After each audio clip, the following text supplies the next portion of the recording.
When a battle-scarred veteran fighting PTSD decided to tear down a massive termite mound on his failing ranch, Marcus Hale thought he was just clearing land for a new well. But the moment his bulldozer roared to life, Bruno, his aging K9 partner who had never once panicked, transformed. The calm, steady dog trained to ground him through nightmares was suddenly snarling, circling the mound, throwing himself between the blade and the earth as if begging Marcus to stop. And when Marcus's shovel finally struck cold steel, he understood the truth. Bruno wasn't warning him about danger above the ground. He was trying to keep something buried below from waking up and noticing they were there. We hope you'll support the channel by subscribing. The late afternoon heat hung over the valley like a heavy quilt. Marcus Hale wiped the back of his hand across his brow, smearing a line of dust over skin already sun-roughened and etched with the weary grooves of a man who had fought too many battles, most of them after coming home. At 39, Marcus had the angular face of a soldier who had spent half his life squinting into desert winds. Sharp jaw, sunburned cheekbones, a 2-day stubble he never found the will to shave, and dark hazel eyes shadowed by years of insomnia. His broad shoulders carried the stooped resignation of someone who had learned that wars follow you long after the gunfire stops. PTSD clung to him like an invisible weight, warping every breath, sharpening every sound into a threat. He lived alone on a failing 120-acre ranch inherited from his father, a ranch that had once thrived with cattle and corn, but now lay cracked and thirsty under the worst drought the region had seen in decades. The local bank had sent its final warning. 3 weeks. 3 weeks to find water or lose everything his family had built. This desperation was why he was here, standing before the towering mound the locals half-jokingly called the Cathedral. A monstrous termite tower nearly 4 meters high, gray and ridged like the spine of some ancient fossil jutting from the earth. Clearing this land was the only way he could get the drilling crew to sink a new well. Without a well, there would be no farm. No life, no place to outrun his own mind. At Marcus's feet, Bruno paced restlessly. Bruno was a 12-year-old Belgian Malinois, once a decorated K9 who had served beside Marcus during the final year of deployment. Age had made the fur around his muzzle turn silver, but the rest of him was still taut and muscular, with intelligent amber eyes that always seemed to anticipate danger before humans ever sensed it. The dog moved with a limp in his left hind leg, a permanent reminder of a shrapnel wound from the same explosion that had nearly taken Marcus's hearing. Bruno's loyalty, however, had never limped. He was the only creature Marcus truly trusted. "Easy, boy," Marcus murmured, his voice a low rasp shaped by cigarettes and nights spent screaming awake from nightmares. Bruno didn't calm. Instead, he circled the termite mound, whining, tail low, ears pinned back. Something about his agitation made the skin on Marcus's arms prickle. He stepped toward the bulldozer, a battered Komatsu model older than most of the ranch hands in the county. The machine smelled of spilled diesel and sun-baked steel. Marcus climbed onto the seat, every movement heavy with the ache in his spine. His back had never healed right from the roadside blast. Pain flared down his left leg as he turned the key, the engine coughing twice before rumbling awake. The vibration jittered up through the soles of his boots, grounding him, anchoring him to something solid. He needed that feeling. He needed something he could control. The blade rose. Dust swirled. His heart thudded. As he positioned the bulldozer before the cathedral, he couldn't help but feel watched, not by a person, but by the land itself, dry and resentful after years of thirst. He swallowed hard. "It's just dirt," he whispered to himself, though a part of him didn't believe it. He pushed forward. The steel blade scraped the surface of the mound with a gritty scream. Bruno's reaction was immediate. He let out a long, mournful howl, unlike anything Marcus had heard from him since the war. The sound hit Marcus right in the chest, stirring memories he tried to bury. Nights where distant screams echoed over desert sands. Nights where Bruno had warned him seconds before an ambush. Nights where only instinct had saved them both. Marcus forced his breathing steady and pressed the blade harder. The outer shell cracked, sending a wave of crumbling soil and hardened clay spilling to the ground. The dozer shuddered. Something beneath the earth answered the impact with a soft, unnatural tremor. A rumbling Marcus felt through the seat, the controls, the air, even through the scars across his chest. It was not the vibration of collapsing dirt. It was deeper, hollow, alive in a way that soil shouldn't be. His pulse spiked, his throat tightened, and suddenly, too suddenly, he was transported. The tremor became a mortar blast. The dust cloud became smoke. The sun became the blinding flare of an IED. His mind folded in on itself, spitting him back into a memory he had spent years fighting to forget. He was no longer in a bulldozer. He was back in the convoy, back in the desert, back in the roar. Bruno's bark snapped him out of the spiral, a harsh, urgent bark that cut through the hallucination like a knife-slicing rope.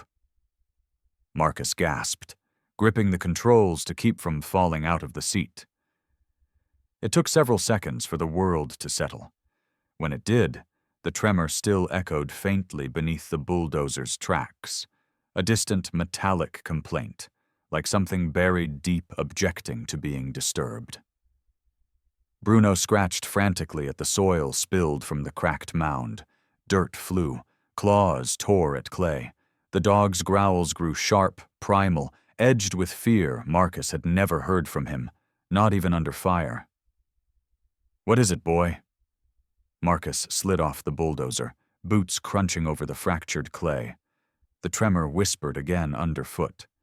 A chill crawled up his spine. Bruno backed away suddenly, ears flattened, tail tucked, teeth bared at the ground, not the mound, but the ground beneath it. Marcus knelt and touched the soil. It was warm from the sun, but beneath the warmth, there was a cold pulse, an unnatural cold, almost metallic. He scraped a handful of dirt aside, and heard it, a faint clang. Not rock, not wood, steel. Marcus froze, breath locked in his lungs. He brushed again, more urgently this time, until his fingertips struck a curved surface hidden just under the topsoil. Smooth metal, cold despite the blistering heat. He recoiled, staring. A buried object. No, not just an object. A structure. Bruno whimpered low in his throat, backing up until his haunches hit the bulldozer track. Marcus's heart hammered. He looked at the termite mound, now half collapsed under the blade, and felt a strange certainty unfurling inside him like a warning whispered from the past. This mound hadn't just grown randomly. It had been built here, on purpose, on top of something the earth had tried to keep hidden. "Damn it," Marcus whispered, voice thinning.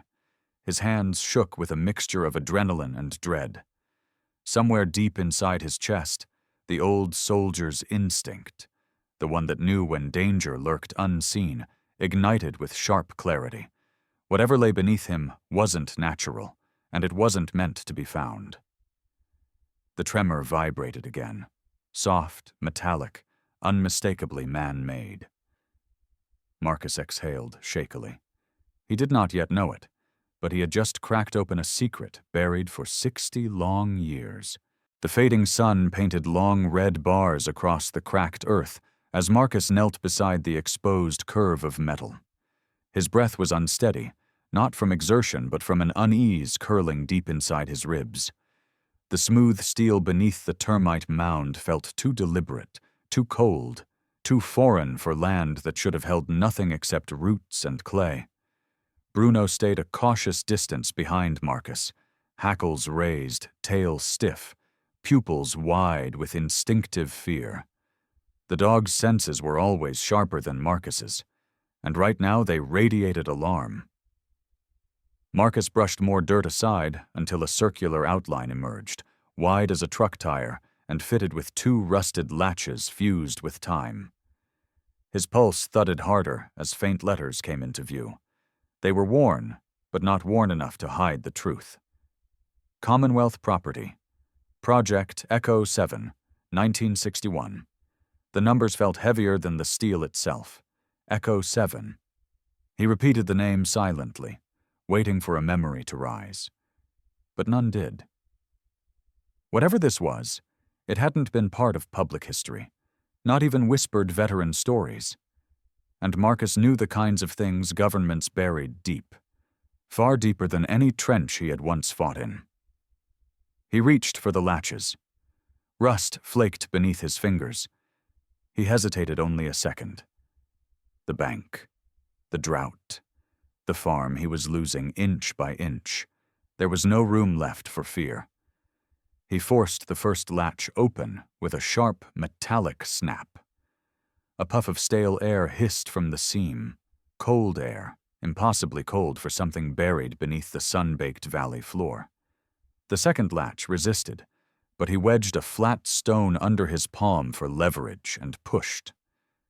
This time, as the latch cracked loose, a deep thrum vibrated from within the hatch. Not loud, but unmistakably mechanical.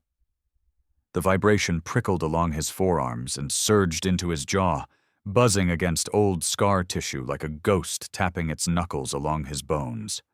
Bruno barked sharply, stepping backward with a low growl. Marcus's heart raced. "Easy, boy," he said, though his own voice wavered. "It's just old machinery." Maybe. Even he didn't believe it. He gripped the rim of the hatch and pulled it open. The hinges shrieked like something waking after decades of forced sleep. A rush of frigid air spilled out, carrying a faint metallic smell. Sterile, controlled, wrong. Inside was a narrow shaft lined with steel rungs leading into darkness. A ladder. A real bunker. "God," Marcus whispered. The darkness below felt thick, almost sentient, as though something inside was holding its breath. He didn't want to go down. Every cell in his body screamed not to. But behind him lay the bulldozer, the ranch, the unpaid bills, and the slow collapse of everything he had left. Forward was the only direction that ever existed for a soldier like him. He tied a small flashlight to his wrist, more from habit than need, and grabbed the first rung. The air sharpened with an unnatural chill the deeper he descended, like the coldness wasn't temperature, but memory. At the bottom, his boots touched a metal floor with a hollow clang that echoed into adjoining corridors. He lifted the flashlight and swept its beam across peeling paint, dangling wires, and pipes labeled with fading arrows. The bunker smelled of old oil, wet concrete, and the suffocating sterility of forgotten experiments.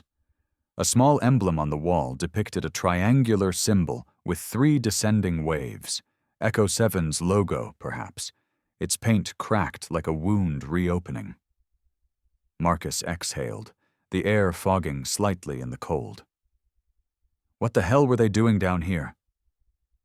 As he moved deeper, the flashlight caught a large control panel mounted crooked on the wall. Layers of dust coated the switches, but he could read the labels beneath. Power grid, airflow regulator, psi resonance module, and one switch near the center, subharmonic test. The words struck a nerve Marcus didn't know he had. Something about them felt too close to the nightmares he carried. He reached up, brushing dust aside. And then his fingertips grazed the switch. A sound burst in his ears, first soft, like a hum, then rising with a sharp, dissonant pitch that resonated directly in his skull. Everything inside him snapped loose. The bunker dissolved. The walls twisted into the desert night of his deployment. Gunfire hammered the air. Sandstorm winds clawed at his skin. A fellow soldier, Riley, 21, freckles, terrified, reached for him, mouth open in a scream Marcus had never been able to forget. The ground shook with an explosion that tore the convoy apart. Marcus felt the fire, heard the shrapnel, smelled the burning diesel, sensed every detail with brutal clarity. PTSD didn't just rise, it consumed him, swallowing him in a violent storm of past and present blended into one suffocating moment. He stumbled back, gasping, his lungs locked, his mind dissolved into flashing images, blood in the sand, the ringing in his ears, Riley's hand slipping away, the roar of incoming rounds. "Bro!" Bruno's bark boomed down the shaft like thunder. The flashlight slipped from Marcus's trembling hand and clattered across the metal floor. Bruno barked again, sharp, urgent, familiar, a lifeline thrown into the chaos. Marcus seized the sound, dragged his mind toward it like a drowning man clawing for surface. His vision steadied, the nightmare fading like smoke blown aside by a strong wind. He collapsed to one knee, heart pounding painfully against his ribs. Sweat dripped down his temples despite the freezing air. He wiped his face with a shaking hand. Not hallucinating. That sound did something, he muttered. He stared at the subharmonic switch. It wasn't merely a trigger, it was a weapon, one that reached directly into the human brain. And it still worked. After 60 years. Marcus forced himself to stand. The bunker seemed larger now, more threatening, as if the steel corridors were leaning inward. He grabbed his flashlight and hurried to the ladder.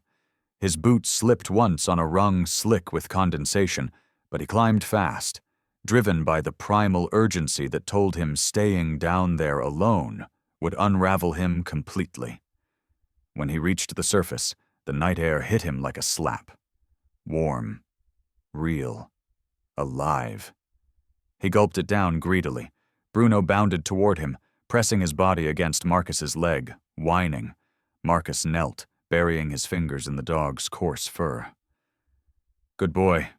You saved me again," he whispered, his voice cracking. The hatch behind him remained open, exhaling its cold breath into the dusk.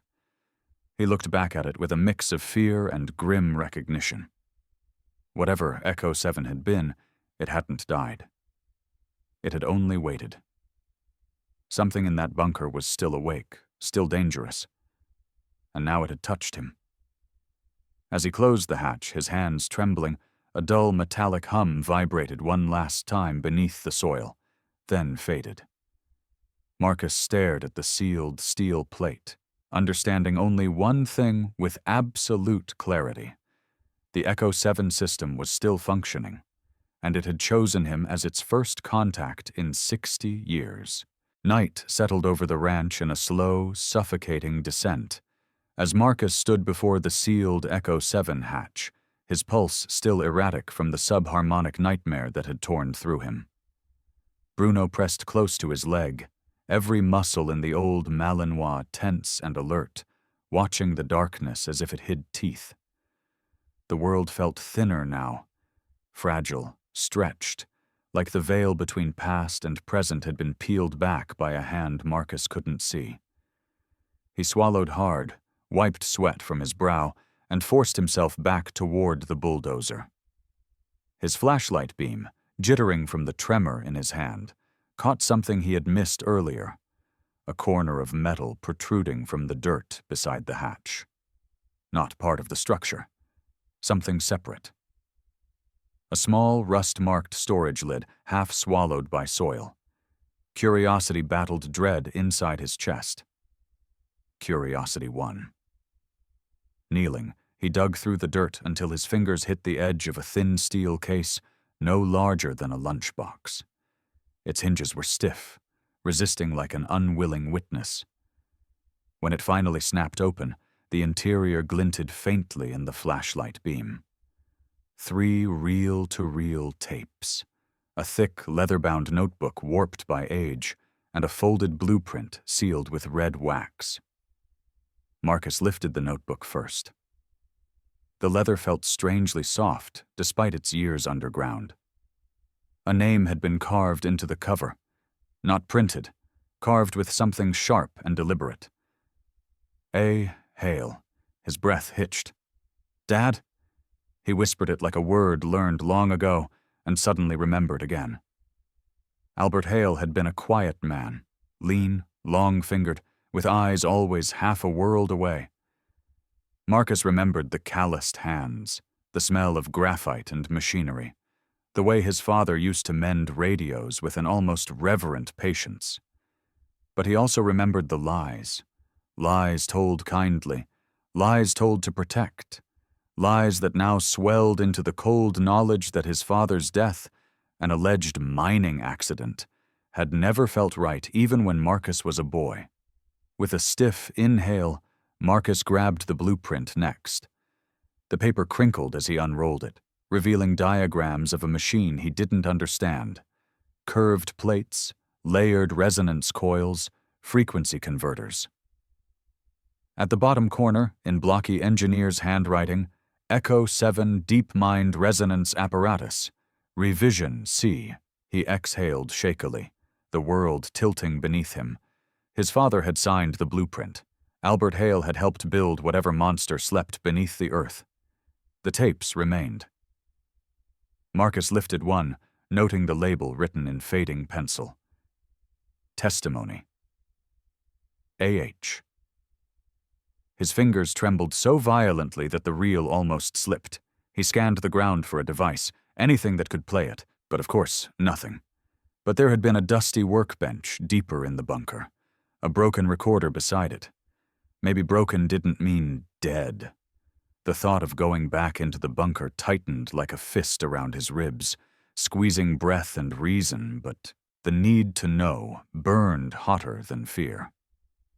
He stood, clutching the tape and notebook, and forced himself toward the hatch. The hinges groaned as he opened it.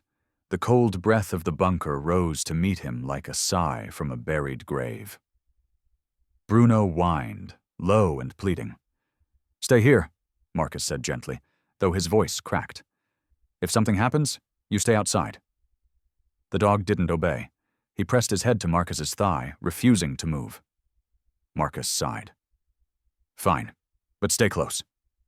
Together they descended. The bunker swallowed them in its frigid lungs. When they reached the old workbench, Marcus brushed dust off the reel recorder. The device was dented, its metal casing flecked with rust, and one of its switches stuck halfway up. He pressed it anyway. A dim red light flickered, died, flickered again. The machine wheezed, coughing like an old man waking from sedation. Against all logic, it started. Marcus slid the tape into place. The reels stuttered, then turned. Static filled the bunker like whispering snow. Then a voice broke through.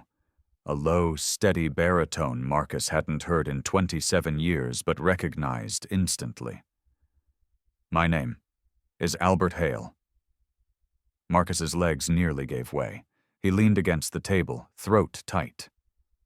On the tape, his father sounded older, more strained, his breaths uneven like a man speaking in secret between alarms. "If you are hearing this, then Echo 7 has been disturbed, and that means they failed to bury it completely." A chill crawled through Marcus's spine. He clutched the workbench until his knuckles whitened. The voice continued, hollow and heavy. "I was not a miner. I was never a miner. I was a safety engineer assigned to the Echo 7 subharmonic mind resonance trials.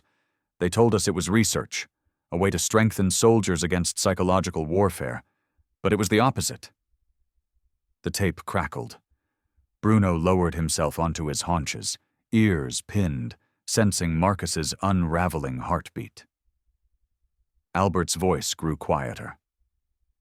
The frequencies triggered hallucinations, panic attacks, violent reactions, It shattered the minds of the volunteers. I objected. Others objected. We were warned. Then we were threatened. Then people began to disappear. Marcus's breath froze. His father had never spoken of fear. Not once. When I realized they intended to activate the full system despite the casualties, I sabotaged the resonance core. I was discovered. They planned to remove me quietly. A car crash, a fall, something clean. I made this recording days before I... Static ripped the sentence apart. Marcus's voice cracked. Dad, what did they do to you? The tape stuttered, then resumed. If Echo 7 reawakens, shut it down, bury it, burn it, do anything but let it live. And son... Marcus's heart lurched. Marcus, if this reaches you, know that I tried. I tried to come home. The tape ended with a soft click. For a long moment, Marcus stood without breathing, his entire body suspended between rage, grief, and a hollow sorrow that clawed up from years he thought he had survived. He pressed his palm to his eyes, fighting the sting. All the lies, all the missing pieces, all the nights he'd wondered why his father had seemed haunted, distant, broken in ways that never made sense. Now the truth sat like a stone in his chest. Albert Hale had been erased from history, not for failure, but for defiance. Bruno nudged Marcus's hand, sensing the tremor that ran through him. Marcus knelt, burying his face briefly into the warm fur of the dog who had saved him twice now. Once in the desert, once in this steel tomb from another era. He didn't die in an accident, Marcus whispered, voice hoarse and shaking. They killed him. They murdered him to protect this thing. Saying it out loud made it real, made it burn. Marcus stood slowly, staring at the recorder, the blueprint, the notebook, relics of a father he had never truly known, a father who had tried to warn the world. His mind hardened with a resolve he hadn't felt in years. He grabbed the tapes and notebook, shoved them into his jacket, and turned toward the ladder. Bruno followed close, tail low. When they emerged into the night, the air felt different. Not cooler, not warmer, but heavier, charged with the weight of a truth too large to bury again. Marcus sealed the hatch with trembling hands, and in that moment he understood without doubt. His father had been silenced. And now Echo 7 wanted him next. Night settled thick and heavy around the ranch, the sky bruised purple as if carrying a storm that never quite arrived. Marcus paced the length of the porch with Bruno trotting beside him, the 3 tapes and notebook clutched tightly under one arm. Every breath he drew carried the metallic taste of dread. The truth he had unearthed in the bunker felt too immense, too deadly to be held by one man. And he knew, instinctively, viscerally, that someone would come looking for what he had found. He just didn't expect them so soon. From the dirt road, headlights rose over the hill. Not the jittery movement of a neighbor, not the dust-soft glow of a ranch truck, but a steady, predatory beam sliding across the plain like a searchlight. A black SUV rolled to a stop at the edge of his property. No plates, no stickers, no hesitation. The doors opened in perfect, silent symmetry. 2 men stepped out. The first was tall and lean, with a clean-shaven jaw so sharp it looked carved, and sandy blonde hair gelled neatly back. He wore a fitted charcoal suit, far too fine for dusty country roads, and carried himself with the rigid precision of someone raised on rules. This was Cole, though Marcus didn't know his name yet. Cole's expression was practiced neutrality, his pale blue eyes flat and unblinking. He moved like a man trained by bureaucracy and hardened by covert authority, someone who had learned long ago that empathy was optional. The second man, Linton, was shorter but broader, his shoulders thick under a dark field jacket, He had a square, bulldog-like face with deep-set eyes and a rough stubble that made him appear perpetually irritated. A jagged scar ran from his left ear to the corner of his jawline, an old injury, likely from a fight he had lost or won violently. His posture radiated impatience, aggression wrapped in false calm. As soon as the men approached the porch, Bruno stiffened, lowering his head, lips lifting in a silent warning. Marcus felt the tension ripple through the dog's aging frame. "Evening," Cole said, his voice too polite, too rehearsed. "We're with the Environmental Risk and Land Assessment Bureau. We received a regional alert about unauthorized excavation activity." Marcus stared at him. "Funny," he replied coolly, "since I didn't report anything." Cole smiled with no warmth. "Sometimes alerts are generated automatically when older parcels of land are disturbed." Linton's gaze slid past Marcus toward the barn, toward the distant patch of earth where the Termite Mound had stood hours earlier. "Mind if we take a look?" he asked, voice gravelly, impatient. Marcus felt the old instinct of war tighten like a coiled spring in his chest. He didn't know their names, but he knew exactly what they were. Men who didn't knock unless they already had permission. Men who didn't ask unless they already had orders. "You can turn around," Marcus said softly. "There's nothing here for you." Bruno stepped between Marcus and the men, growling low, the kind of growl that promised violence. Cole's smile faltered for the first time. Linton's brows twitched downward with annoyance. They exchanged a look, a silent calculation. Then Cole dipped his head slightly, the gesture dripping with condescension. "Have a good night, Mr. Hale." They walked back to the SUV with smooth, composed steps, drove away without a backward glance, and vanished into the dark. But Marcus knew men like that never left empty-handed. They would be back. And next time they wouldn't knock. He needed help. Someone outside the system. Someone who wouldn't vanish if they spoke the truth. Which led him to the only person he trusted beyond Bruno. Tom Rennick was a 32-year-old independent journalist living in a cramped studio apartment 2 towns over. He was lanky, slightly awkward, with curly brown hair that always stuck out like he'd been electrocuted, and glasses perpetually smudged no matter how many times he cleaned them. Tom had a habit of asking questions faster than people could lie, and had once exposed a corrupt sheriff's deputy on a live stream, which earned him the grudging respect of locals and the quiet hatred of law enforcement. He greeted Marcus at his door in a t-shirt that read, "Truth doesn't need permission."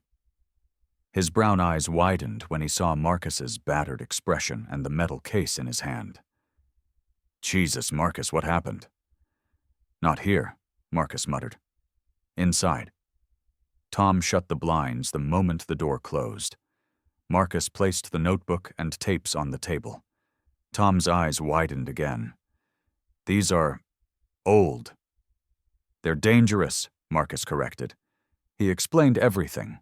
The hatch, the bunker, the tapes, his father, Echo 7. Tom listened in stunned silence, his normally restless hands frozen over his laptop keyboard. When Marcus finished, Tom exhaled shakily. "This, if real, is the biggest Cold War cover-up I've ever heard of." "It's real," Marcus said, "and I need you to digitize everything, now." Tom nodded, grabbed a portable reel-to-digital device, a chunky metal box with tangled wires, and began connecting it to his laptop. Bruno lay beside Marcus's feet, still tense, ears swiveling at every sound. The first tape clicked into place. The digitization would take time. Too much time. Marcus's nerves felt raw, scraped down to bone, and he wasn't wrong. Shortly before midnight, Tom stepped outside to take a call. He didn't return. Marcus felt the absence like a blade. Bruno's head snapped toward the window, ears perked, body rigid, A smell reached Marcus's nostrils through the cracked pane. Smoke. Not from outside. From home. No. Marcus bolted out of Tom's apartment, Bruno sprinting behind him. They raced to the ranch. From a distance, he saw it, the barn, engulfed in flames. The fire was too localized, too clean, too controlled. Someone had doused it with accelerant. It was a message. Marcus skidded to a stop 10 yards away. In the glow of the burning structure, two shadows moved inside, Cole and Linton. Linton held a flashlight in one hand and a crowbar in the other. Cole clasped a folder, the folder that Marcus had left inside the barn earlier that day. They had beaten him home, and they were searching for the rest. "Hey!" Marcus shouted. Linton turned first. A nasty grin split his scarred face. "He's here." Cole didn't flinch. "Destroy the rest," he ordered calmly. "Then deal with him." Linton stepped forward, raising the crowbar. That was the moment Bruno launched. The old Malinois hit Linton with the full force of a younger dog, jaws clamping down on the man's forearm. Linton screamed, a guttural animal sound, as blood sprayed across the dirt. Cole rushed forward, but Marcus met him halfway, tackling him into the side of the burning barn. They struggled, fists connecting, boots scraping, lungs burning from smoke. Cole fought with the clean efficiency of someone trained to dominate, but Marcus fought with something older and far more desperate: survival. Linton tried to swing at Bruno with his free arm. Bruno twisted, bit deeper. The bone cracked. Cole, pinned under Marcus's weight, hissed through clenched teeth. "You shouldn't have opened that hatch." "You shouldn't have come near my family," Marcus snarled, and drove his fist into Cole's jaw, knocking him unconscious. Linton collapsed moments later, bleeding and howling under Bruno's crushing bite. The fire raged higher behind them, sparks lifting like fireflies into the night. Marcus stood breathless, shaking, sweat and smoke stinging his eyes. Bruno limped back to him, muzzle stained red, sides heaving. Marcus dropped to one knee and cupped the dog's face. "Good boy. You saved us again." As the barn collapsed inward with a roar, Marcus understood the truth in the blaze's reflection. They weren't trying to silence Echo 7. They were trying to silence him. Dawn broke pale and thin across the ranch, the sky washed in a fragile gray that looked as exhausted as Marcus felt. The barn still smoldered behind him, a skeletal reminder of how close he had come to losing more than timber and tools. The air smelled of charred wood and fear. Bruno limped slightly on his right leg, though he tried to hide it, tail still flicking with soldierly discipline. Marcus crouched to check the injury. No deep punctures, only bruising and a torn patch of fur. "You're tougher than all of us," Marcus murmured, scratching behind the dog's ear. Bruno leaned into the touch, eyes soft but alert. Tom Rennick arrived shortly after dawn, looking smaller than usual inside his oversized hoodie, his curly hair flattened unevenly from stress and sleeplessness. His brown eyes darted from the charred ruins to Marcus, and his voice came out hushed. "They really tried to erase everything." "And they'll keep trying," Marcus replied, standing, "which means we need to protect what they can't get." Tom swallowed, nodded, and together they carried the digitized drive, notebooks, and sealed tapes into Marcus's workshop, the only structure left untouched. The interior smelled of old oil and sawdust. A single hanging bulb flickered overhead as Tom set up his laptop and two portable hard drives. "We'll make triple backups," Tom said, his fingers flying over the keys. "One for me, one for you, one hidden somewhere they can't burn." Marcus said nothing yet. He stared through the workshop window at the field where the cathedral had once stood. The earth was broken, unsettled, still bearing the memory of what slept beneath it. That was where the real evidence needed to go. When Tom finished the backups, Marcus placed the original materials into a thick, waterproof evidence pouch. Hard plastic, military grade, airtight. He sealed it with 2 metal clamps. "I'm burying this," he said. Tom blinked. "Where?" "Somewhere Echo 7's shadows won't think to look." Marcus stepped out into the field with the pouch under his arm. Bruno followed, nose twitching. The sun had barely risen, and the ground was still cool. Marcus knelt beside the freshly forming termite mound. The insects had already begun rebuilding overnight.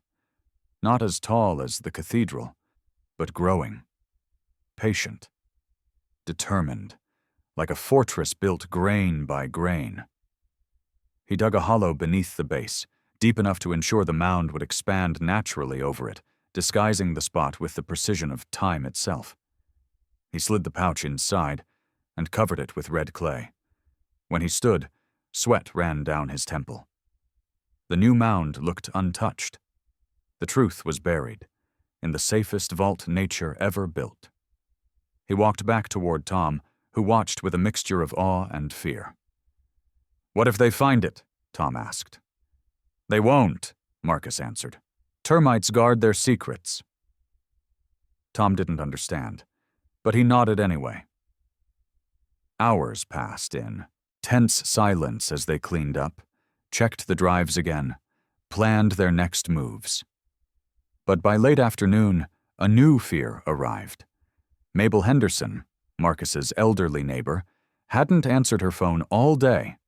Mabel was 78, rail-thin and wiry as a fence post, with long silver hair usually braided down her back. Her skin was tanned and lined from decades working the land. Mabel carried the stern dignity of someone who had outlived 3 husbands and still baked her own bread. She was the last person on earth Marcus expected to fear anything. And she had known his father. She had known too much. When Marcus drove to her house, her front porch chair was overturned. The mug she always set beside her had shattered on the wooden boards, tea staining the grain. The back door hung slightly ajar. "Mabel?" Marcus called out, stepping inside. Her home smelled of dried herbs and cinnamon. Everything was in its place except for the single overturned chair. Bruno sniffed the air, then growled. Marcus felt heat spread across his chest. They had taken her. "They're using her," Marcus whispered. "To reach me." He returned to the truck, jaw clenched hard enough to strain the muscles. When Tom saw his face back at the ranch, he didn't need to ask questions. "She's gone," Marcus said. Tom's breath hitched. "Cole." "And Linton," Marcus added. "They want the originals. They think Mabel can make me hand them over." Tom looked toward the termite mound unconsciously, even though he didn't know why. "So, what do we do?" Marcus opened a metal case sitting in the back of his truck. Inside was a decoy evidence box, identical in shape to the one holding the real materials, but filled with harmless documents. Old drilling permits, cattle records, and a few blank folders stained with coffee. "We give them this," Marcus said. "Long enough to get Mabel out." Tom's brows shot up. "A fake?" "A bait." Tom hesitated only briefly. "Then I'll be your eyes. I'll film everything from high ground." Marcus nodded. "We're taking this to Salt Creek Canyon." The canyon lay 20 miles northwest, narrow, winding, secluded. The perfect place for a forced exchange.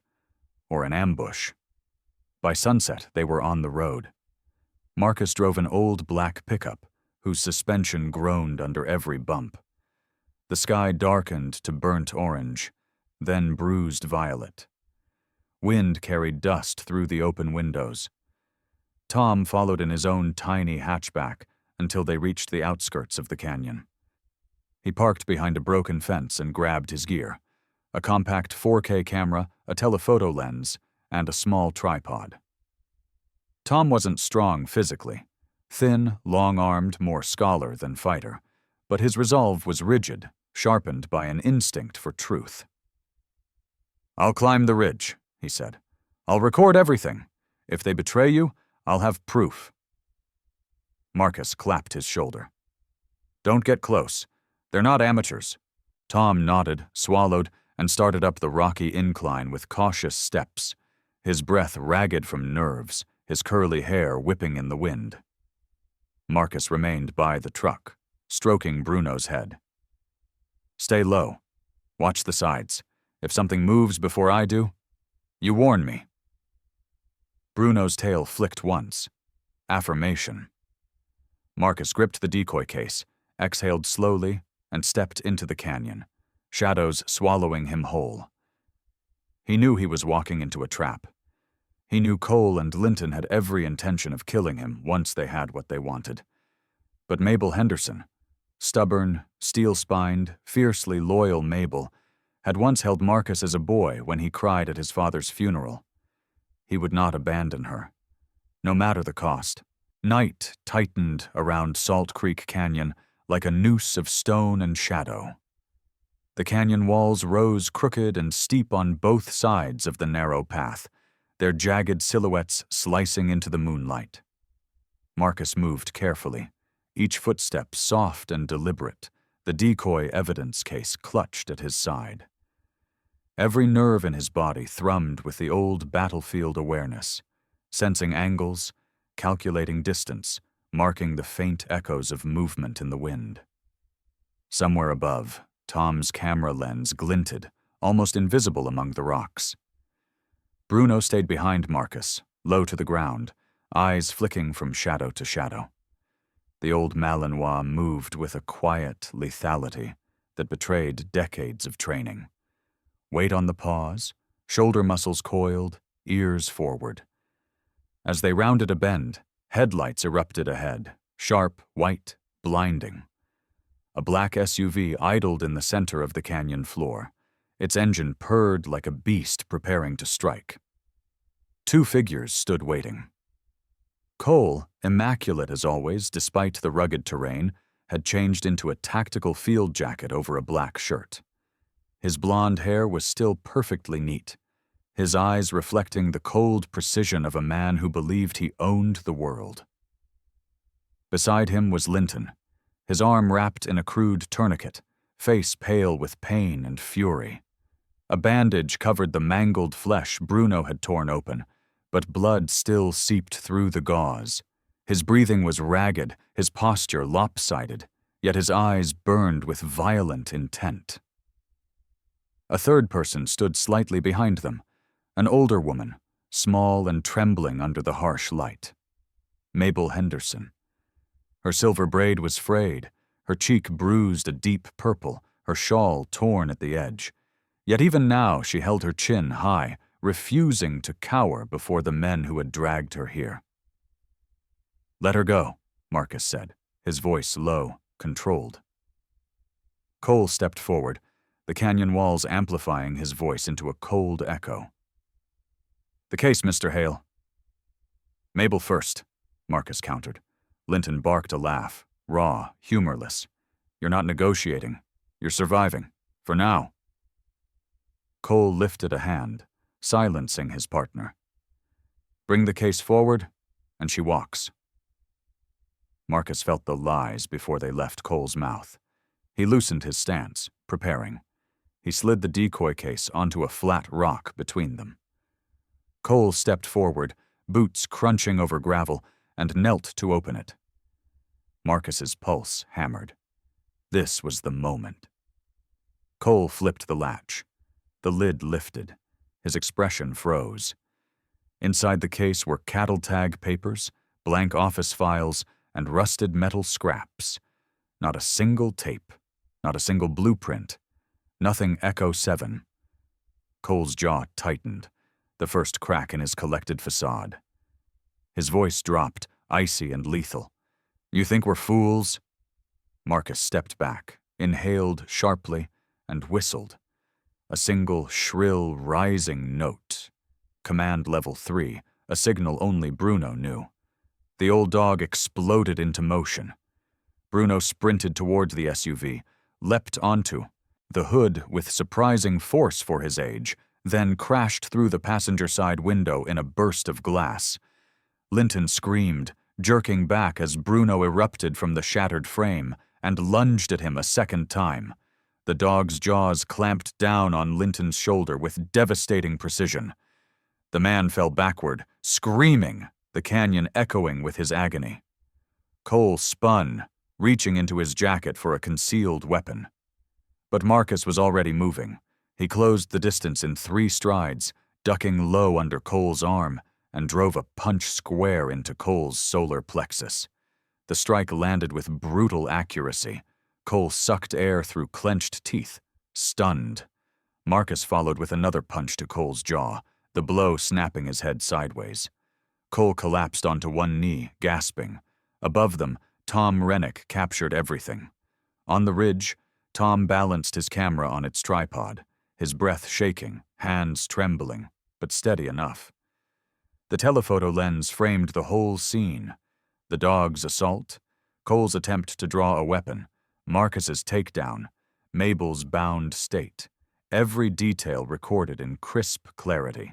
New headlights flashed suddenly from the canyon mouth. Red and blue lights painted the stone walls. A thunderous voice bellowed, "State police, hands where we can see them."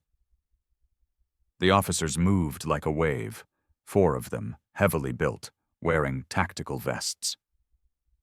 The leading officer was Lieutenant Harris, a man in his mid-50s with a graying mustache, a square jaw, and the calm efficiency of someone who had seen every shade of violence. His uniform was immaculate despite the dust, and a silver badge glinted under his chest light. Harris's men fanned out, weapons raised. "Drop everything and step away." Cole, still gasping, raised his hands shakily. Linton, bleeding badly, lay on the ground with Bruno standing guard over him, growling. Marcus lifted both hands slowly. "They kidnapped her!" he shouted, pointing with his chin toward Mabel. "They torched my barn. They attacked my friend. Check their vehicle." Harris narrowed his eyes, signaling his men. 2 officers rushed to Mabel, cutting the zip ties from her wrists. She broke into sobs, not from fear but relief, and gripped the officer's arm with shaking hands. Another team moved toward the SUV. When they opened the back hatch, they halted. Inside the vehicle were tactical restraints, chemical accelerant containers, forged environmental badges, burner phones, and a silenced pistol. Harris looked back at Marcus, his expression shifting from suspicion to grim understanding. "Get the cuffs on them," he ordered. Cole was handcuffed without resistance, his face blank, the calm of a man calculating his next strategy. Linton resisted, until 2 officers forced him down, his screams echoing through the canyon. Tom scrambled down the ridge, panting, clutching his camera to his chest. I got everything," he gasped. "The whole thing. All of it." Harris turned as Tom approached. "You filmed this?" Tom nodded. "Good," Harris said. "We'll need every second." But Tom shook his head and held up the camera. "It's already uploading." Harris raised an eyebrow. Marcus frowned. "Uploading to what?" Tom swallowed. "To everywhere." And he meant it. The footage, transmitted through Tom's hotspot and mirrored to multiple servers, hit social media platforms within minutes. Local outlets picked it up shortly after, then regional, then national. The words Echo 7, kidnapping, and government cover-up blazed across headlines by morning. The world had seen. The truth had escaped. Harris approached Marcus, crossing his arms. "Looks like you stirred up a hornet's nest." "Just dug up what they tried to bury," Marcus replied. Bruno limped to Marcus's side, leaning against his leg. Harris eyed the dog with respect. "Hell of a partner you got." "The best," Marcus said softly. As Cole and Linton were dragged toward police vehicles, Marcus stood in the canyon's moonlit dust, heart pounding with exhaustion and certainty. Echo 7 was no longer a ghost story. It was a national scandal. And there was no turning back. Morning arrived wrapped in a thin gray haze that muted the horizon, as if the land itself were bracing for what came next. Salt Creek Canyon still smelled of cold stone and last night's adrenaline. Marcus Hale stood beside Bruno while police vehicles rolled away, shrinking into dust clouds that drifted across the dry fields. The world should have felt safer now that Cole and Linton were gone, but Marcus felt only a tightening in his chest, a soldier's instinct whispering that the fight was never over when the enemy wore suits instead of uniforms. By midday, the government arrived. Not the clumsy, frantic kind of arrival he expected. This was clean, silent, precise. A convoy of matte gray trucks, each marked only with small numbered stencils, rolled onto his land. Their engines hummed with the low confidence of machines built for purposes no one wanted publicly documented. Men stepped out, all wearing identical charcoal work coveralls, no name tags, no rank, no insignia. Their movements were wordless, almost synchronized, as if they had rehearsed every step long before setting foot on the ranch. Leading the team was Director Evelyn Reese, a tall woman in her early 50s with a lean, angular face sharpened by decades of command decisions. Her dark hair was cut into a precise chin-length bob streaked with silver. She carried herself like a sculpted blade. Rigid posture, narrow eyes, and an expression that never showed more than she intended. Her voice matched her appearance. Smooth, firm, practiced. "Mr. Hale," she said without offering a handshake, "you have my assurance that the federal government is taking this matter very seriously." Marcus studied her. The lines around her mouth were tight, not from age but from discipline sharpened into habit. She was not here to reassure him. She was here to contain him. Behind her, engineers unloaded massive aluminum molds and high-density rebar, setting them in place around the mouth of Echo 7's hatch. Hoses and mixers followed, snaking through the dirt like metallic veins. "Looks like you're burying it," Marcus said. Evelyn's eyes flicked toward him. "We are securing it." That's another word for burying. "It's the correct one," she replied coolly. "The site contains unstable infrastructure and experimental technology. Containment is necessary." Marcus almost laughed. "Containment," he echoed. "Your men kidnapped a 70-year-old woman last night." Evelyn's jaw moved once, a tick of irritation quickly hidden. "Those men were operating outside authorized jurisdiction. They will be dealt with." Marcus stepped closer, forcing her to meet his eyes. "And what about the rest of it? The tapes, the logs, my father's message?" Evelyn did not flinch, her pupils sharpened like the point of a blade. "Mr. Hale, you've had a traumatic experience. Now is the time to cooperate, not escalate." He felt anger rise like heat off sun-baked soil. Before he could speak again, one of the workers approached, a man in his 40s, short and muscular, with soot-dark hair and protective goggles shoved up on his forehead. He spoke with a clipped tone that held no warmth. "Director Reese, molds are set. Mixers ready. We can begin the pour." Evelyn nodded once. "Proceed." The man returned to his crew. Moments later, concrete began to flow, thick, pale, and heavy, filling the shaft of Echo 7 inch by deliberate inch, a slow burial masquerading as safety protocol. Marcus watched in silence, his hands curled unconsciously into fists. All the months, all the secrets, all the lies his father died trying to reveal, and now they were sealing it under tons of cement, as if truth were a pest to be exterminated. Bruno pressed against Marcus's leg, sensing the tension in his muscles. The old Malinois whined softly, nuzzling Marcus's palm. The touch steadied him.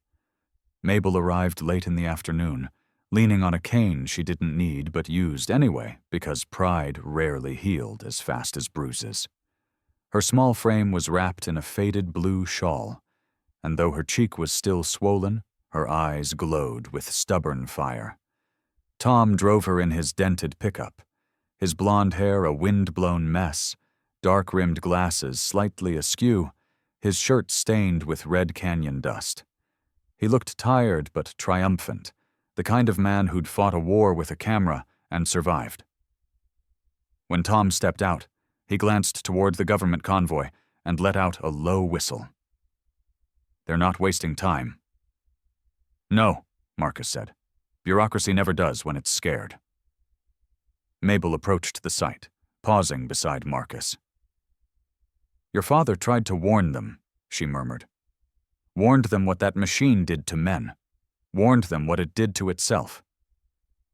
Marcus lowered his voice. "They're not here to learn from his warning."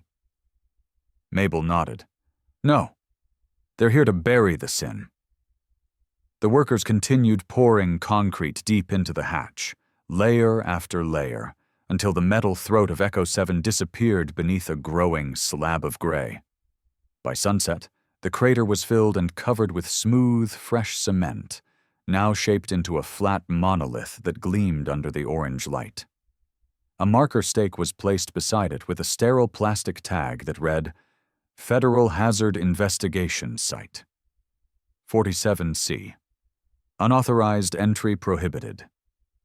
Evelyn Reese approached Marcus again, her shadow stretched across the cooling concrete like a dark spear. "This is for the safety of everyone," she said, "including you." "My father wasn't everyone," Marcus replied evenly. "He was one man, and you killed his story." For the first time, Evelyn's expression softened, barely, like a crack in stone. "The world isn't built on stories, Mr. Hale." "No," Marcus said softly. "But people are." Evelyn opened her mouth to respond, but her radio buzzed. She stepped away to answer, curt and brief. When she returned, Marcus was already walking toward his truck. "Mr. Hale," he didn't turn back. He had heard enough. Tom and Mabel followed him to the fence line. Bruno trotted beside them, tail low but confident, as if he too sensed that something deeper had shifted. "What now?" Tom asked. Marcus looked across the ranch, his ranch, the place he had fought to keep alive. The past had been unearthed violently, the truth scattered like shards, but it was his again, his land, his story, and the proof still existed. Beneath the young termite mound near the hickory tree, the originals slept untouched. Albert Hale's tapes, blueprints, personnel logs, and the blood-stained evidence from Cole's jacket. Everything the government wanted erased. "Now," Marcus said, placing a hand on Bruno's head, "we protect what they couldn't steal." Bruno leaned into the touch, eyes bright and loyal. Mabel rested a hand on Marcus's arm. "Your father would be proud." Marcus shook his head gently. "Not proud, relieved." The wind swept across the ranch, warm and honest, carrying the scent of dust and sage. Marcus felt its weight lifting him from inside. He couldn't change the government. He couldn't win against a system designed to bury its own sins. But he could honor the man who died trying, and protect the truth that survived. He tightened his grip on Bruno's collar. "We're still here," he whispered. As the sun dipped behind the hills, Marcus stood before the thick slab of concrete. Cold, clean, final. Not a grave, not a tomb, a reminder. And for the first time in years, he felt something unfamiliar settle in his chest. Peace. He turned toward the house, Bruno walking beside him, the world quiet but alive. Marcus Hale had survived. So had the truth. In the end, Marcus learned that even when life feels buried under darkness, God can send light in the smallest, quietest ways. A loyal dog, a forgotten tape, a stranger who chooses truth. None of it was coincidence. It was grace. And that same grace touches our own lives too, in moments we often overlook. A warning, a kindness, a second chance. If this story moved you, share it with someone who needs hope today. Comment where you're watching from and tell us what you felt. And don't forget to subscribe for more stories of courage, redemption, and the miracles God still places in our everyday lives. May the Lord bless you and protect your family until we meet again in the next story.